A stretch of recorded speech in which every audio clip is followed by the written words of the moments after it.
Halo semuanya, balik lagi di channel The Mamens. Gimana kabarnya? Mudah-mudahan selalu diberikan kesehatan dan kelancaran.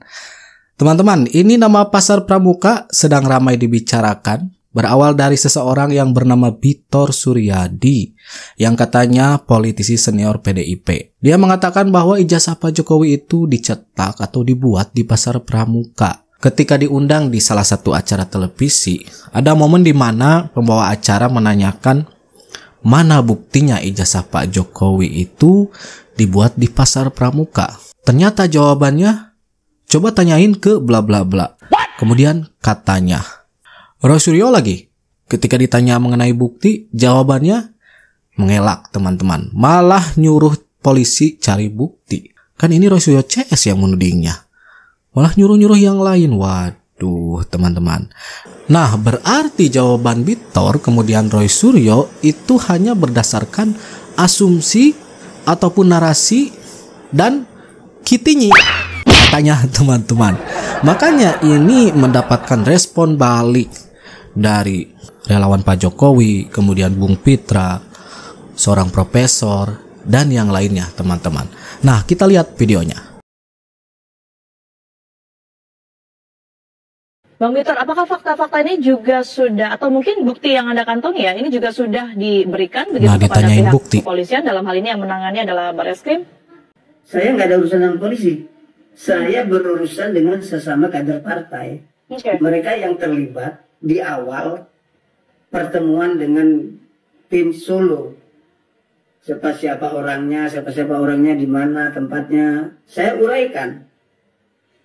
Saya nggak ada urusan dengan polisi. Ini kan urusan bagaimana saya menginvestasi. Kok jawabannya saya tidak ada urusan dengan polisi ya? Ini kan pernyataan-pernyataan Pak Bitor harus dipertanggungjawabkan dengan mengatakan ijazah Pak Jokowi dicetak di Pasar Pramuka. Itu mendekati urusannya ke polisi teman-teman. Karena kalau hanya bermodalkan narasi dan asumsi, wah. Investigasi, menjelajahi jejak langkah bagaimana terbentuknya dokumen itu. Baik Bang Bitor, tapi kan kalau kita ketahui ini kan proses mengenai polemik ijazah Pak Jokowi ini saat ini sedang bergulir. Tentunya banyak pihak yang kemudian dimintai bukti yang berkaitan juga dengan adanya kasus ini begitu. Apakah Anda juga bisa memberikan bukti-bukti tersebut mungkin sebagai pendukung kepada pihak kepolisian, dan jika ada ini apa yang nantinya akan disertakan? Saya pikir lebih baik kita mengejar si Paimannya, karena Paiman ini seorang profesor. Dia lama berbuka usaha di tempat itu, dan dia jadi kepentingannya Jokowi karena dia ketua relawan si dulur Jokowi, sehingga loloslah ini di KPU. Ijazah bisa saja terplit, ya, tapi mungkin itu aspal, asli tapi palsu. Juga tidak dari UGM. Tapi dari UPP, Universitas Pasar Pramuka. Ya, itu kita bisa pesen di situ, gitu loh. Dari mana? Sayang Pasar Pramukanya udah kebakaran. Nah, ya, tunggu dulu. gitu. Tudingan ini dari mana nih? Buktinya apa? Ada, itu sudah terjadi. Makanya tudingan itu benar atau enggak? Saya mohon kepolisian menyidik itu ya, menyelidiki itu. Membuktikan ini. Aduh. Ijazah. Tadi kan Pak Bitor menyebut nama Prof Paiman ya, dan di sini ada video di mana beliau memberikan klarifikasinya mengenai Pasar Pramuka. Nah, ini dia teman-teman. Saya Profesor Dr. Haji Paiman Raharjo, MMMSI, ingin mengklarifikasi berita yang beredar bahwa Paiman Raharjo, Wamendes, terlibat di dalam pembuatan ijazah palsu Pak Jokowi. Perlu saya sampaikan bahwa sesuai penjelasan dari UGM, Fakultas Kehutanan, bahwa Pak Jokowi sah, yaitu lulusan dari UGM.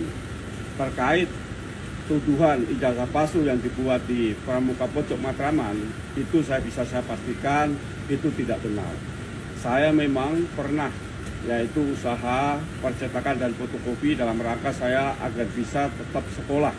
Itu tahun 1997 sampai 2002. Setelah itu saya tidak lagi punya usaha di Pramuka Pojok Matraman, karena saya saat itu sudah menjadi Kaprodi Administrasi Negara di Fakultas Ilmu Sosial Ilmu Politik Universitas Profesor Dr. Mustowo Berkama. Bisa dicek tahun itu, 2002-2003 itu saya sudah menjadi Kaprodi. Jadi tidak benar jika ijazah Pak Jokowi itu palsu dan dibuat di Pramuka Pojok. Kemarin menyebutkan keterlibatan Anggit, keterlibatan David, keterlibatan Widodo, dan sekarang menyebut keterlibatan Paiman Raharjo. Saya pastikan bahwa itu fitnah yang sangat jahat dan keji. Saya kira segera bertobat dan mengakhiri, jangan sampai banyak orang lagi yang difitnah sehingga semakin banyak dosa yang dibuat. Saya kira itu klarifikasi dari saya. Wassalamualaikum warahmatullahi wabarakatuh. Kemarin kan ada Dr. Suryadi, dan saya bantai itu karena saya 2012 memang saya adalah dari Gerindra pada saat itu. Saya adalah tim kampanye untuk Pilkada DKI dengan Jokowi dan Ahok pada saat itu. Nah, saya paham betul itu. Nah, apa yang dilakukan Better itu? Ya, itu adalah omong-omong aja dan omong kosong yang ingin mencari popularitas. Karena dia itu nggak punya bukti, nggak punya apa. Apalagi dia katakan Menteng 22 itu bohong besar, itu sebetulnya Borobudur 22. Artinya dia nggak tahu itu daerahnya kan, dia tahunya dua-dua aja. Berarti dari katanya dan katanya.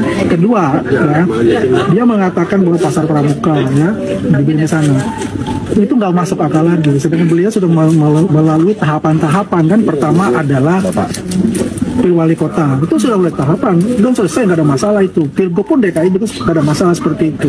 Nah, kenapa dia ungkapkan baru 2012 dan dia katakan Mas Widodo, Mas Anggit, David dan sebagainya itu teman-teman saya. Mas Widodo ada di sini di Solo. Sebentar juga saya akan ketemu dengan beliau gitu. Ya itu omong-omong kosong, bagi dia memang nyeret-nyeret di partai besar ya, untuk ke dalam pusaran ini. Apakah dia ada punya maksud untuk mengadu domba? Ini perlu diperhatikan juga oleh PDIP ini untuk kader-kadernya ini, karena itu akan membuat persepsi negatif kepada PDIP nantinya. Sangat disayangkan sekali kalau hal ini terjadi. Jadi ya udahlah Mas Betor, ya udahlah selesailah, nggak usah membantu orang-orang yang tidak benar seperti itu gitu. Mana orang tunjukin dong, bawa dah kau ke kantor polisi gitu loh. Nanti ada lagi nanti dari Afrika Selatan. Wah, saya pernah lihat itu, kata dia gitu kan. Datang lagi nanti dari Israel. Wah, iya benar ini, iya kan? Perang antara Iran dan Israel itu akan berhenti kalau Pak Jokowi tunjukin ijazahnya. Kata dia pula nanti dibuat deh opininya seperti itu. Bukan lu yang dipercaya, tapi penegak hukum yang berwenang untuk mengaudit itu. Kita semua hanya bisa berprasangka asumsi-asumsi saja, tapi serahkan itu kepada kepolisian. Kepolisian tegak lurus ya, Bang ya? Loh iya kan, udah diperiksa, udah diaudit, udah dilapor, terus mau apa lagi? Itu banyak netizen yang sudah bilangin kelompok ini DGJ dan sebagainya. Ya mungkin karena mereka tidak bisa menyampaikan secara ilmiah, tapi bagi dia itu secara logika biasa, ini kayaknya udah nggak betul itu. Gitu. Nah, kita tunggu nanti hasil secara hukumnya. Tapi ini aspek psikologis. Mohon hati-hati. Dari aspek Cobalah psikologis. merenungkan diri. Mungkin sehari cukup 5 menit. Apakah perilaku kita sehari itu betul atau tidak? Karena ini dapat merusak diri kita sendiri. Berikutnya adalah tinjauan dari filsafat. Kebetulan saya dosen di Magister Psikologi Sains di Fakultas Psikologi Universitas Sumatera Utara ya. Jadi keputusan etis ini penting. Apa itu keputusan etis? Keputusan yang betul-betul telah dipelajari dengan dalam, sangat mendalam. Tanya segala segi siapa para pakar yang tahu dengan jujur ya, dengan catat jujur. Jadi coba pelajari secara komprehensif tetapi jujur terhadap diri sendiri. Apakah sudah benar? Kalau memang sudah benar, pegang, putuskan. Saya harus menikah sekarang, saya harus bercerai, saya harus ganti pekerjaan, saya harus ganti profesi. Kemudian itu kok terjadi kesalahan, orang ini tidak akan ada rasa sesal. Saya beri bahwa ketiga pribadi ini itu bolak-balik dulu nantang-nantang, sekarang mulai nangis-nangis minta tolong supaya ijazah ditunjukkan dan sebagainya. Artinya saya bisa menarik kesimpulan bahwa mereka waktu menuduh tidak menggunakan keputusan etis, keputusan yang mungkin bermotif dari orang lain, entah itu pesanan, entah itu karena tadi itu motif yang terdalam, ada sesuatu yang ditekan di dalam, entah sakit hati, entah jengkel, entah karena dulu dizolimi, entah merasa dikucilkan, dijelek-jelekkan, maka dia membalas dengan cara ini. Nah, ini akan tampak nanti, terutama pada waktu sudah ada sidang dan ada putusan hakim yang berkekuatan hukum tetap, apakah dia bisa menerima atau tidak. Itu. Nah, karena kalau orang yang tidak mengambil keputusan secara etis, apapun alasan yang disampaikan, walaupun itu orang yang kompeten, ada saja nanti salahnya. Kalau kemarin ijazah begini, oh ini gambarnya kurang begini, nanti lama-lama itu kok rambutnya kurang, sisirnya ke sini, kok tangannya itu kukunya itu tidak akan habis-habisnya. Nah, ini sangat tipikal orang yang begini ini sebenarnya harap melakukan introspeksi diri, meditasi diri supaya lebih melihat ke dalam apa sih sebenarnya yang nggak benar dalam diri saya. Untuk apa? Supaya demi kebaikan pribadinya menjadi pribadi unggul. Kalau tidak, dia akan semakin hari semakin hancur. Bagaikan seseorang yang bersalah menabrak orang, lari, dia tidak mau mengakui kesalahan, pasti dia akan nabrak lagi. Jadi kesalahan akan beruntun dan itu tidak akan bisa dihindari. Jadi oleh karena itu, kembali lagi, harapan saya mudah-mudahan mereka bisa berpikir lebih realistis. Lebih introspeksi lah, meditasi, merenung apa sebenarnya kok saya pun begini. Sekarang itu Roy Suryo CS lagi sibuk kesana dan kemari. Pertama kan kita lihat sendiri ya, ngecek ke lokasi KKN, tapi ditampar fakta yang sesungguhnya bahwa Pak Jokowi itu pernah melakukan KKN di sana. Ya begitulah teman-teman kelakuan Roy Suryo CS ya. Dari ijazah itu terbantahkan dari pernyataan UGM kemudian Bareskrim.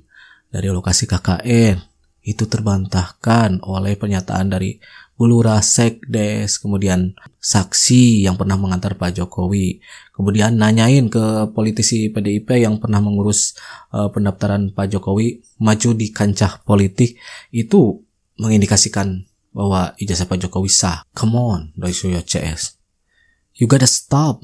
Roy Suryo CS kalau terus berasumsi tanpa bukti, wah ini bisa menjadi data kembali untuk polisi ya, menguatkan bahwa Roy Suryo CS itu pantas untuk menginap di Hotel Prodeo. Oke, saya kira dicukupkan sekian informasinya. Nanti kita jumpa lagi di video-video selanjutnya. And that's it. Catch you later.